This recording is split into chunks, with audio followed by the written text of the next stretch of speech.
Hakuna mtu wa maajabu Kenya hii kama Mbaluya. Kwa sababu ukitaka kumuua Mbaluya, unatumia Mbaluya. Hata leo nyinyi wenyewe mmeona. Yaani Sifuna anatolewa kwa ofisi, anabandikwa Mbaluya mwenzake. Kama ingekuwa kabila ingine wangesema hiyo haiwezekani. Angesema nitaenda kusema nini nyumbani? Mkinituma mimi kupokonya ndugu yangu kazi, nitasema nini nyumbani?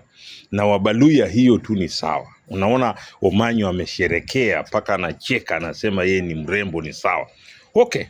Kwa Wabaluya hiyo ni sawa, na kwa kabila zingine hakuna mtu anakubalia kuchukua kazi ya brother yake. Brother yake ati afutwe yeye apewe. No, hiyo haiwezekani. Okay, na pia naye Omanyo, wewe kuchukua hiyo kazi ni sawa kwako. Na sasa wewe, mimi najua uko na pressure ya kupata direct nomination kwa ODM.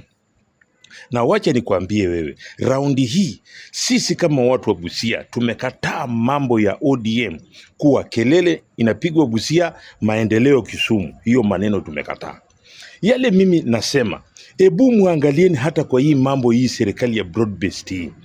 Bendera iko wapi Busia ambayo ODM imepeana? Hakuna. Na miaka zote marehemu Raila Amolo Odinga akianza siasa zake na ansanga Busia. Hata juzi vile alivyotoka AU alianzia Busia. Na Busia ndio kuna kura mingi, ndio mahali watu wa ODM ni wengi hata kuliko huko Kisumu huko. Mahali ambayo watu wamerejesta ODM ni huko Busia. Raundi hii tumekataa hiyo kutumiwa kipumbavu. Kelele tupigishwe, maendeleo iende Busia. Maendeleo iende Kisumu. Hata pia naye angalia Raila ametoka, wamembandika ndugu yake, which means bado atafata nyayo yale. Maendeleo itaenda Kisumu, kelele Busia. Omanyo, hata ukingangana kivipi, wewe pia ni one term. Ifikapo 2027 nyumbani.